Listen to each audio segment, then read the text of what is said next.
Hi, everyone. Welcome to another episode of the Marisol Nichols Podcast.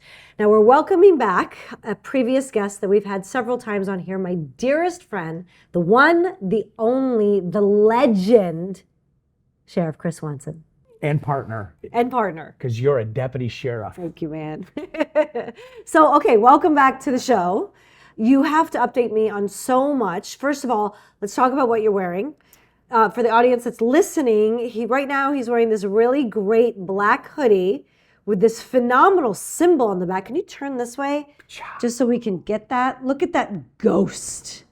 G.H.O.S.T. So tell us again what G.H.O.S.T stands for. Genesee Human Oppression Strike Team. It's but huge. Yes. It's really Batman.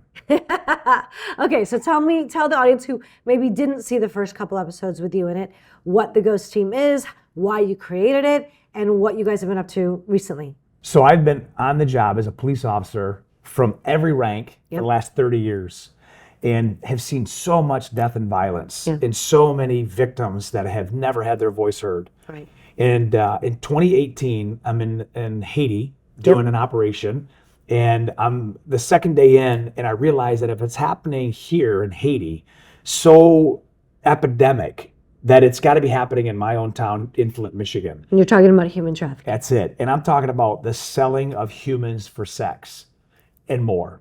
And so when I went back to the sheriff's office, I got with my then boss and I said, I want to create a team that focuses on us being the prey and let the predators come to us. Like flip the rocks and let's see the roaches come to us. Right. And he allowed me to build this out. And we named it the Genesee Human Oppression Strike Team, and we created this legit logo because I wanted to truly brand it as, when you see this logo, it means protection, it means freedom.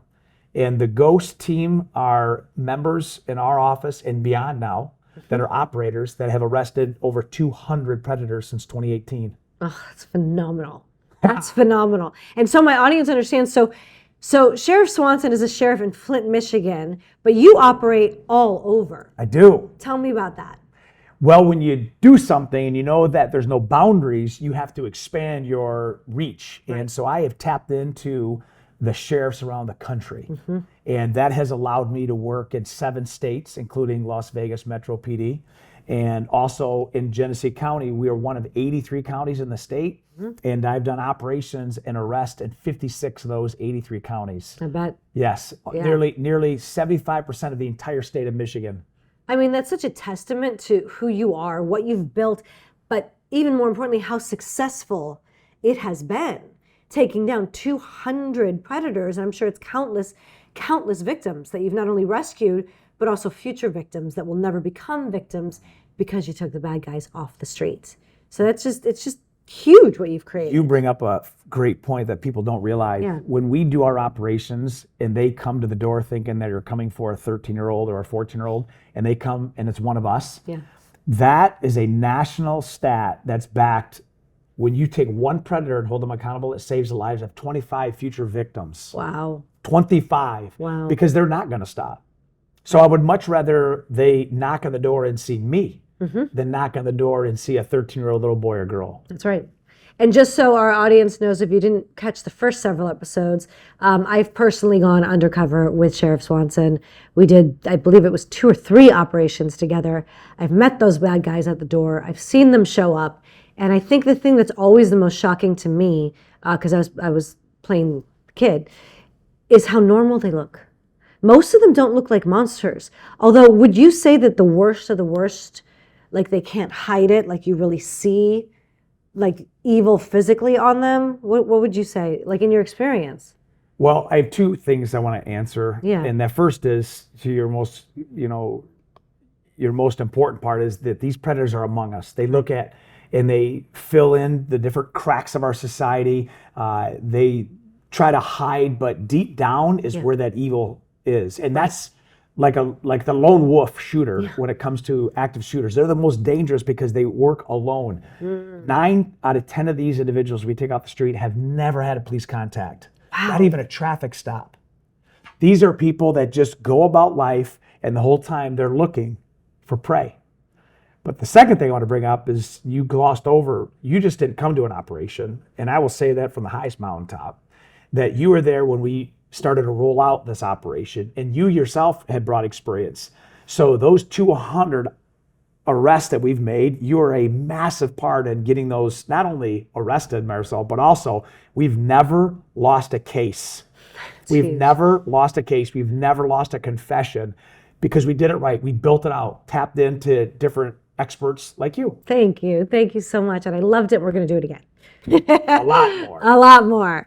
Okay, so now this G.H.O.S.T team, tell me about sort of like, because I believe you guys have now become sort of the go-to of like for law enforcement and other sheriff departments, and you have a whole training program that we've talked about in the past. Can you talk about that again and sort of how you're teaching other law enforcement to follow in your footsteps and get trained and become a G.H.O.S.T team, G.H.O.S.T team member? Well, I think in business, if you're good at something, scale it out. And G.H.O.S.T is really a franchise, and we teach people how to do it in their own communities. And I know this from being in the business. Most police and sheriffs will tell you they can't do something because number one, they don't know how to do it, or number two, they can't afford it. Well, there's no cost to start this operation, and I'm going to show you how to do it. So with all the police chiefs and sheriffs out there, for instance, there's 3,084 sheriffs in America. I've created an online digital training just for law enforcement, 12 modules from how to set up your sting, how to create your decoys, how to chat, all the PDFs that show you how to write search warrants, how to converse, how to do your media blast, how to make the arrest. I mean, everything. It's the playbook. It's great. And we have a number that's assigned to every police agency in America by the state and national government. So mine is 2512500. So wherever I am in the United States, if somebody says, hey, what's your ORI? I say 2512500. And when I say that, it's because you can't get that material unless you give me your registered law enforcement number. So it only goes to law enforcement. That's how we train them. Yeah. Then we go with them and we embed with whatever skills they already have. Maybe some of them already have a drug team. Maybe some of them, most of them have a detective bureau. Yeah. Well, we just take the skills they already have. We add our people. Right. And the chatters and the decoys are the key. You know that firsthand because you're an unbelievable chatter. And those elements allow us to do these operations. And we've done these things in counties that have 10,000 people. You know, my county is 500,000. And within 2 hours, we arrested 2 people that drove 2 hours just to get there. So there are no borders. No. And when you show people how to do it, they understand it. And then we have a civilian called G.O.S.T certified because everybody wants to know what they can do. And I don't need to be an operator. I'm very fortunate to be able to put the cuffs on someone. But this G.O.S.T certified is for the public. So you can go on GCSO Michigan, our website, and I have 3 videos, and they're really good. One of them is actually the video where we discussed Larry Nassar, who was the coach that coached, Simone Biles and all those whole Olympic team. Yes. Yeah. My buddy was the detective that took us confession. Really? So you actually hear from him, and we play audios of what these people sound like. You do that, you take the study guide, you take the quiz, you forward it to us, it's uploaded. I send you a G.O.S.T certified certificate, a sticker, and now you're in the game. And you put that sticker where somebody can see, because it's like when you see the golden arches, you know exactly what you can get there. Yeah. I want people, when they see the G.O.S.T logo, they know exactly what it stands for. Yeah. And predators may think twice about trying to come after our kids. That was what I was going to say. So the bad guys also know what that means. That's right. So they think twice before they answer the ad, before they say, I'll show up and have sex with a kid. That's right. Exactly. No, that's huge. And I'm an advocate for those people too, by the way. It sounds crazy it'd come from me, but let me ask you as a mom, wouldn't you want a predator to be identified before they act out and get them the help they need? Of course. Well, look, when it comes to child predators, I'm not too interested, honestly, in helping them. Yeah. Just to be completely blunt. Yeah. That's me. I'm a mom. It's built into my DNA. I'm sorry. Yeah. But would I want them to be identified ahead of time? Yes. Of course. There you go. Of course. I hope that a podcast like this would push the button to somebody who has these tendencies, because I know one thing, they're not going to stop, and there's more out there than we think of. Yes. Before they act out on a real child, you go find the help you need, whether it's faith-based, whether it's medically based, whether it's your buddy next door, because I want you to be scared that you could walk into the door and see a G.O.S.T operation and now you're front and center. That's right. That's why we do these stories, because I get people, why would you tell them some of your tips? Why would you kind of lay out how you do it? Listen, if we do a G.O.S.T op and we chat 200 people and 7 show up, we haven't caught everybody. Right. If I do a ghost stop and nobody chats and nobody shows up, we're winning. I get called out all the time online. Yeah. This is Swanson. This is Ghost. I'm like, yeah, I love it. Don't show up, freak. Oh, that's fantastic. Yep. I wish I could go. And now we're going to cut to a commercial break. For the people that are listening, like, what is, when you say chatter, you say decoy, can you sort of walk us through what that means, like through an op for the national, like, lay person that's out there that doesn't know what any of that means? What do you mean chatter? What do you mean decoy? What do you mean op? Like, So people still freak out that this is advertised in the newspaper. I know. You know, and online, they don't understand. So I want to walk, like, the average person through what this means if you're doing a ghost op. So I'm going to share something with your viewers and your listeners, because this is something that is really behind the scenes. Yeah. So when we plan for an operation, we don't worry about what day of the week it is. Right. Sometimes we think, all right, there's a big event coming in, so let's do something because we know predators are going to come in and take advantage of the time. Yeah. But most of the time, we just pick a date that's convenient for our team to spend 24 hours building this out. Okay. So let's just say we pick Tuesday, Okay. whatever day of the week. And we start chatting that Tuesday morning by posting ads. Okay, In where? In different platforms, both web-based and app-based. So certainly skip the games. And then we do apps like Kik. We do apps, any chatting or text apps. Anything. They're- Snapchat, anything. Endless. There's Yep. endless. You smash 10 of them, there's 100 more coming tomorrow from around the world. Remember, this is a global market. Yes. So we start posting different ads. So Now, what kind of ads? so What ads? as an example, it's funny you asked this because we have an ad posted right now Okay. during the recording of the show. Okay.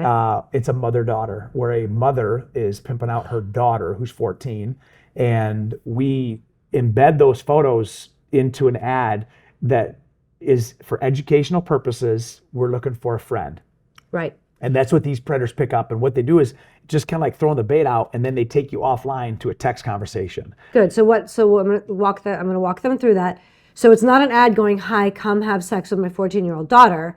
It's, "Hi, I'm a mom. I have a 14-year-old girl. She needs to be educated. Yes. You know, let me know if you're interested." And then when they respond, you move these people off to a separate app where they can chat and talk. And now you're starting to get evidence and everything like that. So I just want everyone to understand. And Yeah. you know, there's certain keywords that we add. Tell us. Single mom, because now they know there's no what in the family. There's no man in the Right. And then they'll say, gets regular pedicures. Really? Yeah, because there's feet fetishes. Oh my God. They'll. I run into that. Like I weird. can imagine. Like it's so weird. It is. It's devious. It's so weird. Okay, continue. They'll have the daughter hold a blow pop, sucker. Red Fago. What's that? Fago pop. Just red pop. Oh, like just. Fago's a Detroit brand. Sorry. Yeah, red pop. Okay. Yeah. This is crazy. I know it's going to sound bizarre, but braces. Wears braces. They'll actually will post ads that show people eating Oreo cookies. Because it's reminding people of childhood. Yes. Of a kid. Exactly. Yeah. Yeah. And so we have these ads posted even right now as we speak. And, you know, legally, everything is above board. So Right. there's no entrapment. We work with the prosecutor in some course. states, the DA, and we just put it out there. You don't have to answer. You don't have to show up. Right. But we post these ads, say again, you know, that Tuesday morning we start communicating, and that's what we call the chatters. Okay. We have chatters that if you looked at them, they're all law enforcement. You would think what's coming out of your mouth Right. and what is coming out of your fingertips does not match who you look. Right. These are moms and dads of kids, and they're Yeah. faith-based, but they can chat, and they have learned this underworld language Yeah. that is so disgusting. Yeah. And all the different abbreviations, and a lot of these predators, I mean, you know, you got to be cautious what I say, but we are part of an undercover subscriber to a site where predators trade information. Right.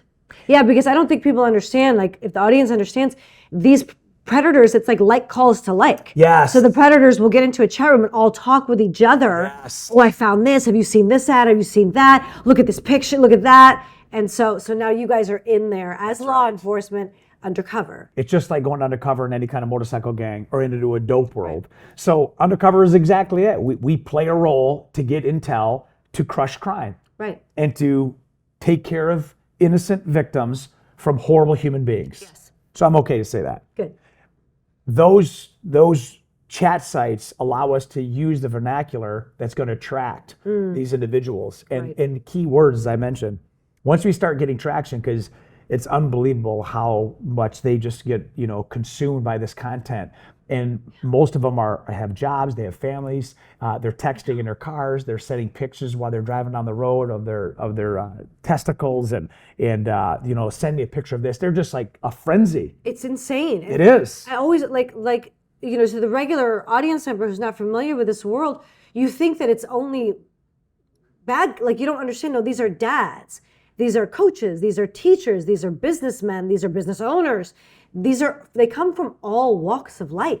These are females taking these kids to their husbands and their boyfriends. This isn't just an all male deviancy. This is victims are male and female. Yep. And the perpetrator, the predators are both male and female. Clearly, 99% of the actual predator look just like me. Whether, you're from, Europe or Western, part of this globe. The American European male is the predominant consumer and predator. Yeah. But when you have females in there, it takes it to a whole other level, but they are not exempt. No, they're not. From being predators. No, I mean, face to face with the females, it just kills me. Yes. It kills me. But what we have found in the females that we've arrested, it comes from two different troughs. Number one, it's females trying to ingratiate themselves with a boyfriend. So they try to get one of their kids or somebody else's kids to sell because they're just freaks and they want to try to build a relationship. We had that one of our first cases. A girl was selling her 6-month-old daughter to a predator who had a 2-year-old daughter, and they were doing all of the horrible things, and they were monetizing it with videos and pictures. And so we arrested them both, and they're both in prison right now. Good. But the second one are what's called bottom bitches, and these are victims that have now graduated out from being a victim. Now they run it because they know that they hate it as much, but they're not getting out of it, so now they're going to benefit from it. Right, and now they're going to make other girls victims because it's instinctually you trust a female. Yeah. You just trust. I used to tell my daughter when she was younger, before I got into all this, if you ever get lost, young kid, you ever get lost in an amusement park, a Disney World, wherever, used to say like, okay, well, go to a female, find a woman. I don't tell anyone to tell their kids now. I say you find someone with young kids. Yeah. You find a mom or dad who has a stroller with a kid in it and other kids, and that adult will know what to do. That's a great point. Yeah. That's a great point. I'm going to steal that too, by the way. Please. That's phenomenal. Mm-hmm. Once we start chatting, and we have decoys now, and now in my operations, I use all law enforcement decoys, male and female. But we do not do anything that exploits them. So I have them sign a waiver, I have them sign a recognition, but we don't use any genitalia pictures, we don't use any, breast pictures, but we will show hands, feet, mouths. Yeah, and you age them down. Age them down, We'll take quarter parts of the face, because people want what's called proof of life. Proof of life. So they'll get into this chat, and they'll take it onto a text platform, and they'll say, hey, send me a picture holding up 3 fingers. Right. So if you don't respond quick, they know that it's either some type of a bot or some type of undercover operation, a setup. So our decoys, they'll do the 3 pictures and it's on. Oh yeah, I'm sure. But what's interesting is every step of the way, it builds our case, because we use a online platform that's called Callyo, and Callyo is one that's gathering all this intel, every chat, every pic. And it's actually building out our police report. Right. Lifetime. Yeah. Yep. And so whether we use it or not, if they don't show up and they just chat, because a lot of people, they take it to third base, but they don't want to come home. Yeah. And, they'll be like, hey, how old are you? 13. Oh, that's too old for me, too young for me, or I'm off. But it's the ones who keep going forward. We also have to sift out who's just trying to do this just to get pictures. Right. I was just going to say that, because a lot of these guys will probably just send me a naked picture so that they can then. Yeah. Exactly. Now there's no risk to them. Correct. They've exploited the kid. Yeah. And they're gone. The ones that we know are going to show up no matter what, they have buck fever, are the ones that send pictures. What's buck fever? Is, I don't hunt, you don't hunt, but whenever somebody goes hunting, a buck is a male deer. Okay. And when people see a buck, a hunter sees a buck, something comes over them where they just get so focused, nothing else matters. Right. When a buck is trying to mate with a doe, there's nothing else matters. That's what happens in the predator world. Is they get buck fever and they just do not stop. Logic is not part of the equation anymore. Right. And that's why they go through things that most people be like, whoa, what am I doing? Right. You know? Yeah. They don't have No, they're blinded. Right. Yeah. Imagine driving down the expressway at 120 miles an hour and not even thinking that you could get pulled over. Right. It's the same mindset. Right.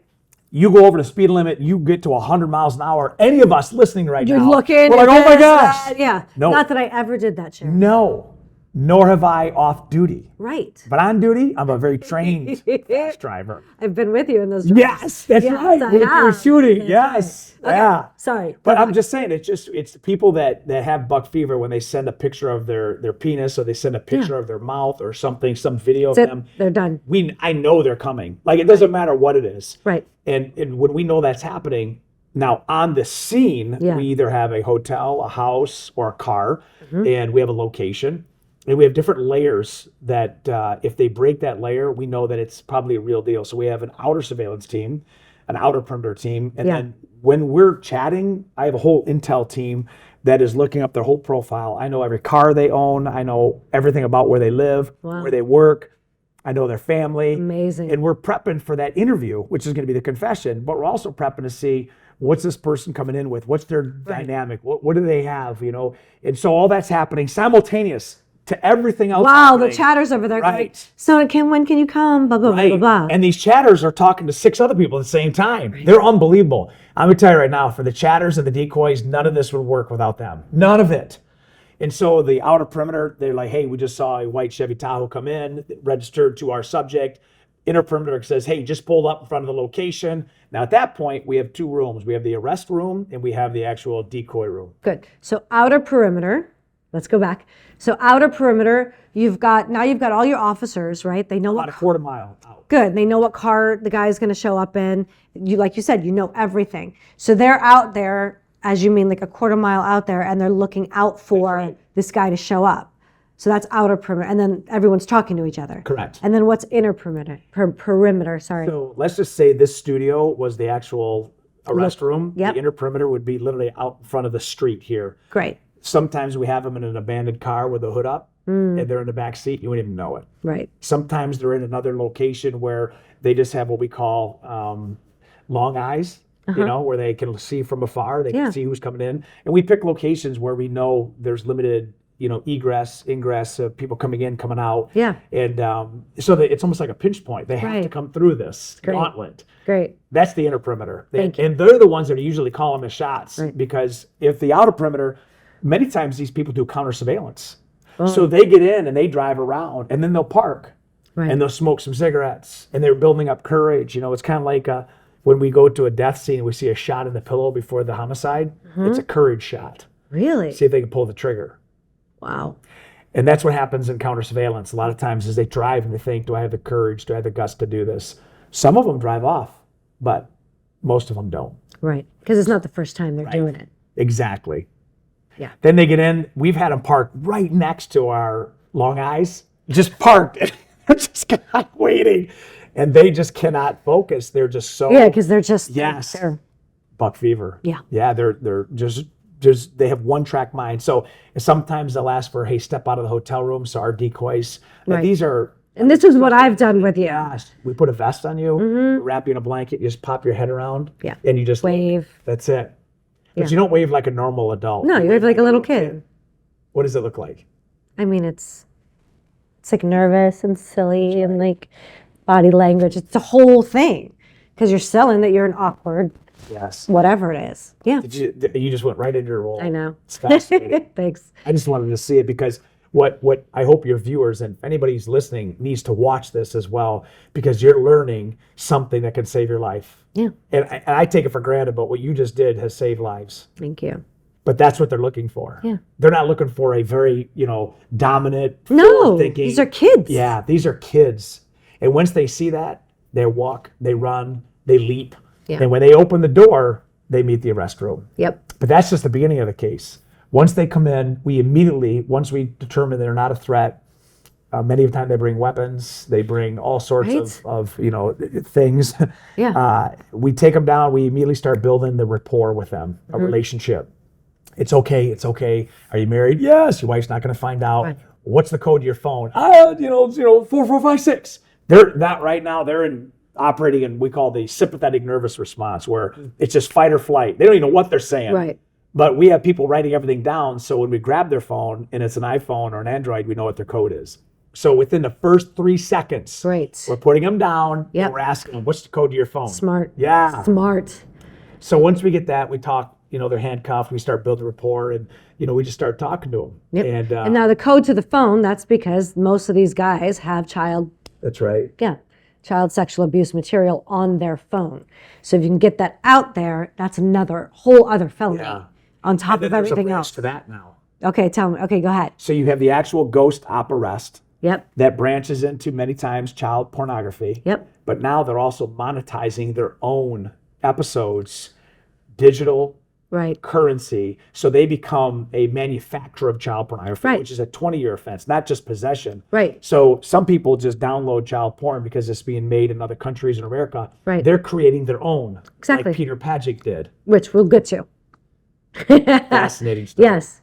Okay, so take us through. I want to end with the confession, and then I want to end this episode and go into another one. Got you. Okay.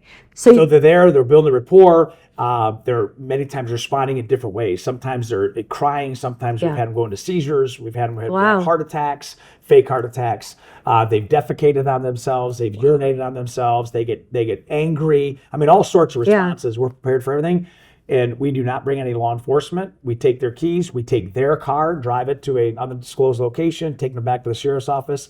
The whole time, the detectives build rapport. Hey, listen, John, it's going to be okay, man. It's going to be okay. I can't believe I did this again. Yeah. John, listen, it's They going to be bawl. okay. They bawl. We get into the interview. We sit down just like this, and we just start talking to them. And now it's all quiet. They're starting to get into the idea that they just got arrested, and we're going to find out what's happening. We're just not yelling and screaming. And we're going to ask, how did you get involved in this? And we're just going to build this nice relationship. And we're going to ask them, do they regret what they did? If they could do it all over again? Yes. Boom. First confession, just like that. You regret? Absolutely. We want them to keep saying yes, yes, yes. Yeah. Do you, let's just say I know you live in Detroit, Michigan. You live in Detroit, Michigan, right? Yes. It's psychological when people say yes, that they're more apt to agree with the truth. So we never ask questions that are a no. Smart. Yes. Yeah. Watching body language, we ask questions because psychologically your body can't lie even though your mind wants to. Yeah. So we see how people respond with creating what happened or recalling what happened. Okay. Creating your dream vacation that didn't happen, you're going to pull from the right side of your brain. But recalling your best vacation growing up is going to pull from your left side of the brain. Okay. And so we're watching based on the responses. Are you more apt to move your right hand, to dip your right head? And so when you're giving me the truth and I see that, I know you're telling me the truth. If you're not, you're going like this, I'm going to stop and say, hold on, John, that's not true. And that's amazing. Thinking, okay. How do you know that? Okay, so I want to slow that down for the people that are listening. Next episode. That's phenomenal. What Sheriff Swanson just told me is that he's getting these guys to answer questions that he already knows. You already know the answer is going to be yes. So, are you from Detroit, Michigan? The guy says yes, and he nods and leans his head to the right. And you do this enough times where you get to watch how he nods his head where he leans towards when he's telling the truth. So that's your tell when you ask the guy, and now he starts making shit up, and he nods his head to the left, and then you can go, whoa, hold on. That's right. Brilliant. Brilliant. Oh, it's the psychology of the. Where were you when I was single? I know. You know what I mean? Okay, go ahead. You use these tools, these techniques to solicit the truth because eventually you want to protect that victim, and there's no better evidence than the perpetrator confessing what they did. And once we do these and we start stopping them, it's kind of like in any confession. If I know you did something, but I want you to confess, I'm not going to talk about what happened. Right. I'm going to say, you know what, Marisol, you're here today because we know what happened at the gas station. So I didn't do it, we understand. I understand. We're not even going to talk about that. We're not going to talk about what happened. I know what happened. You know what happened. But I'm here to find out why. See, Marisol, you're not an evil, mean person, are you? No. And there's things that you've done and I've done that we could all regret. Would you agree with that? Yes. This is one of those things.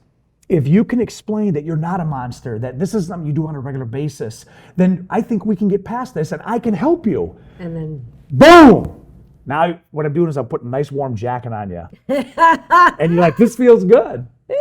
And then we drop the hammer. If it gets so bad they don't want to confess, we pull out the chat. right. So then we're like, listen, I want to tell you, John, this right here is the chat. Do you remember saying this? And they look down and they see their words and their penis. And they're done. And it's over. Wow. Thank you so much. I'm going to end right there. Thank you so much. This was a phenomenal sneak peek, taking us through the entire thing from beginning to end. You're phenomenal. I appreciate you. You're phenomenal, To anybody, Swanson. you bringing me here makes it phenomenal. Thank you, man. Thank you. Thank you for listening to the Marisol Nichols Podcast. And please do not forget to click like and subscribe. And a big shout out to W.D. Hahn for our theme song, Something's Gotta Change. See you next time.